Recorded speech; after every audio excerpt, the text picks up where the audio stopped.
So natapos na po yung Asian Games sa China at we finish our campaign na number 17 sa buong Asia, which is not bad. We got 4 gold medals at isa po dun nga ay sa basketball, 2 silver at 12 bronze. So congratulations po sa lahat ng mga atleta na nagwagi ng medalya. Kayo po ay may reward mula sa ating gobyerno at deserve nyo po yan. O congrats na rin doon sa mga ibang atleta na kahit hindi pinalad ay proud po na dinala yung pong bandila ng Pilipinas dyan sa Asian Games. Gusto ko din pong i-congratulate yung POC, si Congressman Bambol Tolentino. He predicted 4 gold medals at nagkatotoo nga. Diba? Napakahusay po niyan. And of course, yung PSC, si Dicky Bachman, and lahat po ng mga sports organization na nagtutulong-tulong kahit wala po tayo masyadong budget ay lumalaban po at minsan nakakakuha din ng mga panalo dyan po sa Asian Games. Kaya congrats po sa inyong lahat. Okay, with that being said, not bad 17 para po sa laki natin in terms of economy at population, di ba? Not bad na pang number 17 tayo. Pero syempre nakukumpara din po for example sa Thailand na number 8 with 12 gold medals. Yan po ang medyo kasing laki po natin dapat nasa ganung level din sana tayo. So at least meron tayong target for future competitions para po pagplanuhan kung ano yung mga pwede natin gawin in the limited budget that we have para po makakuha ng mga additional gold dyan sa Asian Games, and eventually syempre yan ang stepping stone papunta sa Olympics, which is yung pangarap po ng lahat ng atleta. So sa akin po, we have great talents like of course Heidelin Diaz, sila EJ Obiena, yung sila Yumir Marshall naka-silver, o yung lumaban sa jiu-jitsu natin, wushu, yung mga yan.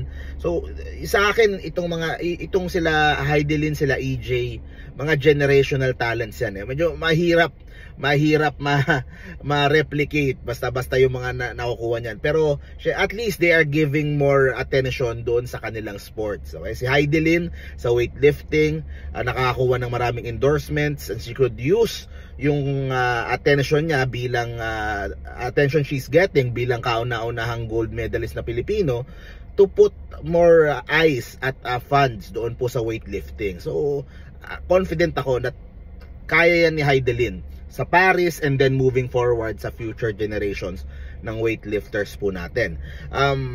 Si EJ naman, he is being taken care of by Chinoy community because yun nga, graduate siya sa Chinese school dito sa Pilipinas, at that's good din na nagko-contribute din yung mga tulong-tulong private and public sector para po sa mga atleta po natin.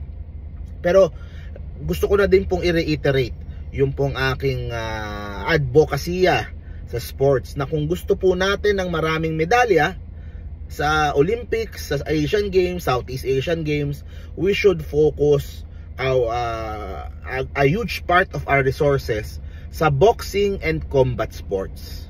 Okay?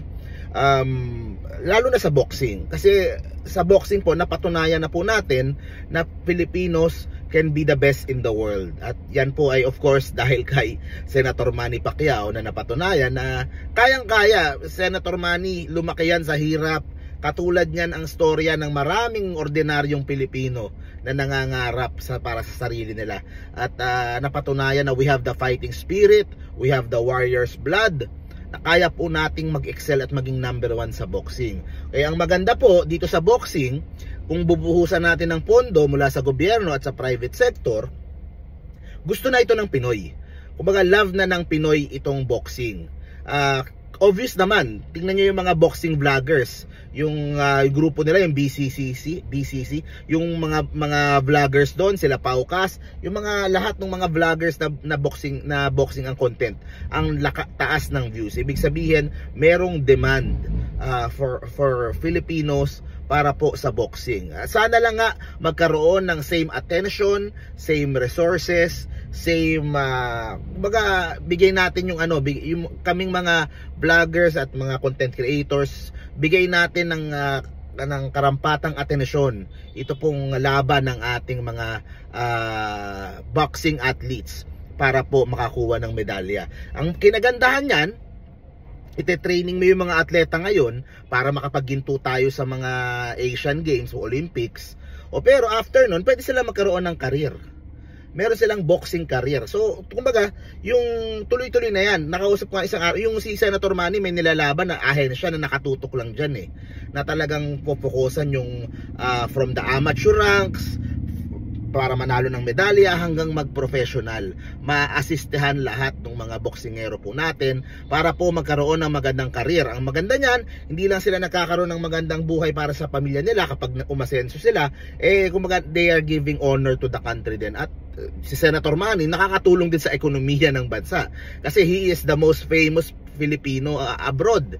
So he is helping to give positive attention to the Philippines.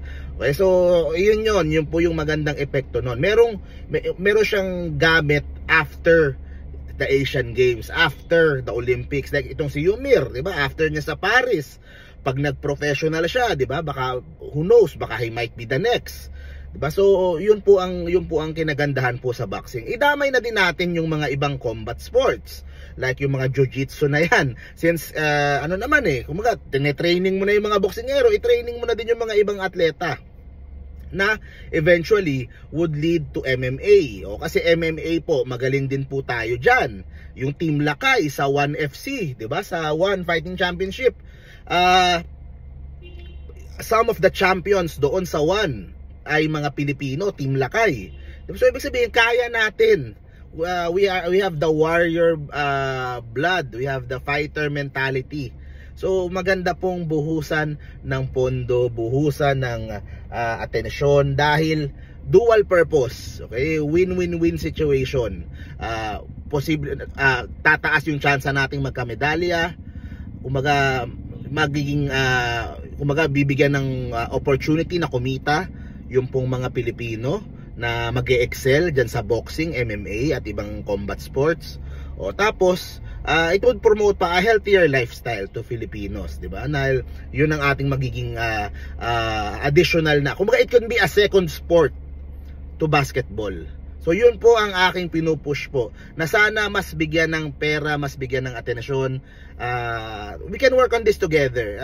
Maski ako po, boxing ang pinaka-sport ko. Yan ang pinaka-exercise ko. Kaya this is something na pwede natin pagtulungan kung gusto po nating mas umangat pa yung level natin sa future sa mga Asian Games na yan. So we have 4 years to prepare, 3 years pala for the next Asian Games. Southeast Asian Games in 2 years. Susunod na Olympics is in 5 years. So hopefully yung next batch of boxers natin mas masuportahan. Kasi naniniwala din ako na pag kunyari ang responsibilidad namin bilang content creators, kapag may atensyon na yung publiko, pag nagva-viral itong mga boksingero na to, itong mga fighters na to, mas malaki yung tsansa na sila po ay mas sponsoran, matulungan ng private at ng gobyerno. So yun lang po, tulong-tulong po tayo dito para po mas maging successful yung ating sports program. Yung pong mga ibang sports, maganda din yan, suportahan din po natin. Pero syempre, limited yung budget, kailangan po nating mamili kung saan po tayo bubuhos. Doon tayo magfo-focus kung ang goal po natin ay dumami yung medalya. So ayun guys, thank you very much po. See you po sa next video po natin. Go Gilas! Go Filipinas! Go Philippine Sports! Laban tayo. Congrats sa mga winners ulit.